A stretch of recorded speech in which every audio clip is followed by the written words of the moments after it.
amempa mtume mambo mengi sana, na sisi tunajua kama ni wale ambao tunafuata Mtume Muhammad sallallahu alaihi wasallam.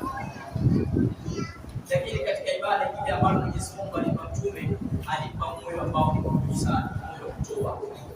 Alitoa kile ambacho tulikuwa nacho, akatoa kwa niaba gani? Kwa niaba ya kutaka na Allah subhanahu wa ta'ala. Uislamu sio kutoa, unaweza kutoa kwa baba. Ndio Uislamu kwa kuambia masuala kutoa, maana pekee unatoa tena wa kushindana. Kwa hiyo tushindane hapa.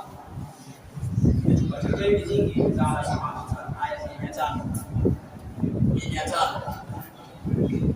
Shilingi 500. Sio kupita 500. Bado wapo. Kwenye 500 sawa. Kwenye 200 nao ni sadaka.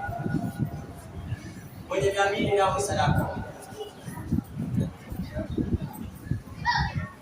Na mwenye 100 pia atoe 100 yake.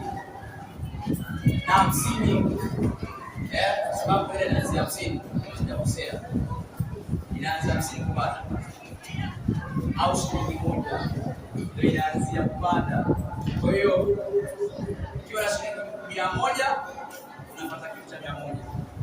Kwa nini? Kwa sababu ni hela ile inatolewa. Hiki kwa muda hivyo wewe utapata. Kwa inshallah taala wale ambao Mwenyezi Mungu Subhanahu wa Ta'ala aliwapa katika sadaka yao, basi Mwenyezi Mungu Subhanahu wa Ta'ala awafikie wale ambao kutoa. Lakini vile vile Mwenyezi Mungu Subhanahu wa Ta'ala alipokuwa katika mambo yao, Mwenyezi Mungu afanye wepesi. Lakini vile vile Mwenyezi Mungu Subhanahu wa Ta'ala awafungulie milango ya riziki zao, awafungulie biashara zao, awafungulie harakati zao. Wale ambao wana shida mbalimbali katika zao, Mwenyezi Mungu awasaidie wepesi katika zao. Lakini vile vile Mwenyezi Mungu Subhanahu wa Ta'ala kila mmoja kile ambacho anataka, na Mwenyezi Mungu Subhanahu wa Ta'ala amtajirishe kila yule ambaye atakutajirika, kwa sababu hakuna ambaye anaweza kutajirisha isipokuwa Mwenyezi Mungu Subhanahu wa Ta'ala. Baada ya mtu ambaye anakutajirika, kila mmoja atakutajirika.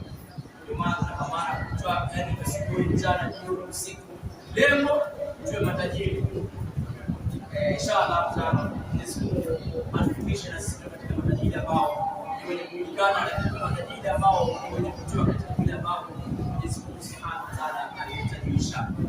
Baada ya kusema hayo, tuzamsiana na kutusha tena